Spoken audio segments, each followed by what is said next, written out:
ಸಂಗು ಸಂಗು ಈ ಕಡೆ ಹಿಡಿ.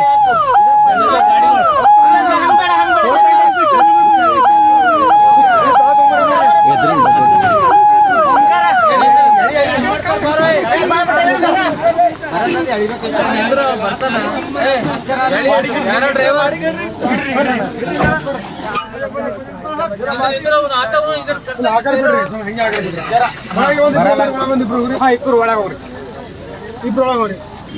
ಒಂದ್ ಸ್ವಲ್ಪ ಜೋಪಾನ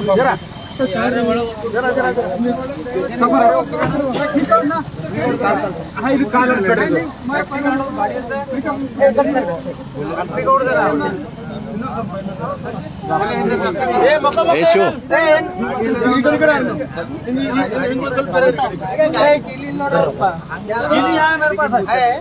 गाड़ी कड़ी कड़ी गाड़ी चाबी आ भाई आया आ गया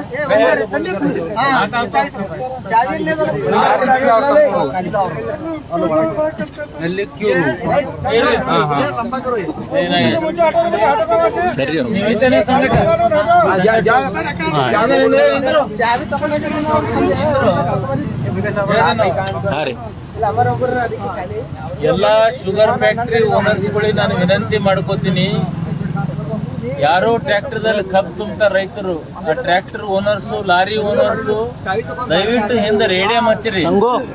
ಈಗ ಇಲ್ಲಿ ಟ್ರ್ಯಾಕ್ಟರ್ ನಿಂದಿರ್ಸಿದಾರ ಒಬ್ಬರು, ಮುಂದೆ ಇಂಜಿನ್ ಇಲ್ಲ. ನಮ್ದೊಬ್ಬ ತಹಸೀಲ್ ಆಫೀಸರ್ ಕೆಲಸ ಬೊಂಬಳಿಗೆದೊಬ್ಬ ಸುನೀಲ್, ಅದು ಕಾಣಿಲ್ಲ, ಎಕ್ದಮ್ ಕಬ್ಬು ಹೆಲ್ಮೆಟ್ ಇತ್ತು, ದೇವ್ರ ದಯಲಿಂದ ಬಚಾಸ್ದನು. ಆ ಕಬ್ಬಿನ ಇದರಲ್ಲಿ ಕಾಲ್ ಸಿಕ್ಬಿದ್ದು ಪೂರ್ತಿ ಇದು ಕಾಲು ಒಂದರಲ್ಲಿ ಎರಡಾಗಿದೆ ನೋಡ್ಬೋದು.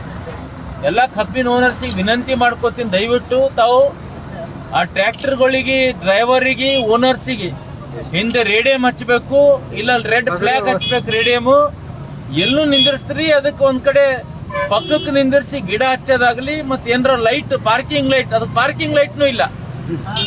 ಅವನ್ ಹೆಲ್ಮೆಟ್ ರೀತಿ ಜೀವ ಹೋಗ್ತೈತಿ ಗೊತ್ತು.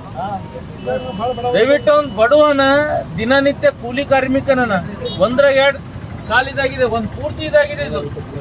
ಅದು ಫ್ಯಾಕ್ಟ್ರಿ ಓನರ್ಸ್ ಎಲ್ಲರಿಗೂ ವಿನಂತಿ ಮಾಡ್ಕೊಂಡು, ಜಿಲ್ಲೆ ಎಲ್ಲ ಶುಗರ್ ಫ್ಯಾಕ್ಟ್ರಿ ಓನರ್ಸಿಗೆ ತಾವು ಕಬ್ಬು ಯಾರು ತರ್ತಾರೆ, ಯಾರು ಲಾರಿ ಕಳಿಸ್ತೀರಿ, ಟ್ರ್ಯಾಕ್ಟರ್ ಕಳಿಸ್ತೀರಿ, ಬಂಡಿ ಕಳಿಸ್ತೀರಿ, ದಯವಿಟ್ಟು ರೇಡಿಯಂ ಫುಲ್ ರೇಡಿಯಂ ಹಾಕ್ರಿ, ಪಾರ್ಕಿಂಗ್ ಲೈಟ್ ಹಾಕ್ರಿ, ಎಚ್ಚರಿಕೆಯ ಗಂಟೆ ಎಲ್ಲ ಡ್ರೈವರ್ಸ್ ಕೊಡ್ಬೇಕಂತ ವಿನಂತಿ ಮಾಡ್ಕೋತೀನಿ. ಇಲ್ಲಾಂದ್ರೆ ದೊಡ್ಡ ಅನಾಹುತ ಜಿಲ್ಲೆಯಲ್ಲಿ ಎಲ್ಲ ಕಡೆ ಆಗ್ತಾವ, ಅದಕ್ಕೆ ಹೊಣೆಗಾರರ ಆಗ್ತೀರ ಅಂತ ಹೇಳಕ್ ಇಚ್ಛೆ ಪಡ್ತೀನಿ ನಾನು.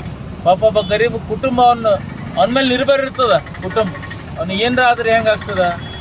ಅದಕ್ಕೆಲ್ಲ ನಾನು ಮಾಲೀಕರಲ್ಲಿ ಕೈ ಜೋಡಿಸಿ ವಿನಂತಿ ಮಾಡ್ಕೋತೀನಿ, ಇದು ಪಾಲನೆ ಮಾಡಬೇಕಂತ ನಾನು ಹೇಳಕ್ ಇಚ್ಛೆ ಪಡ್ತೀನಿ.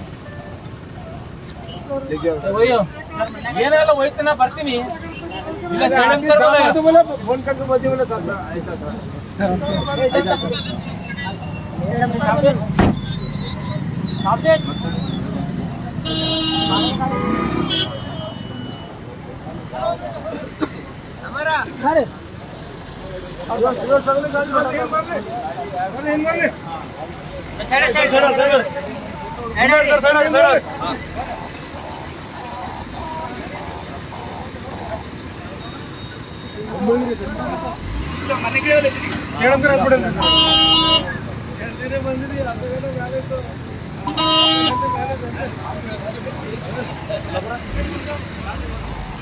ಮಂಗಲ್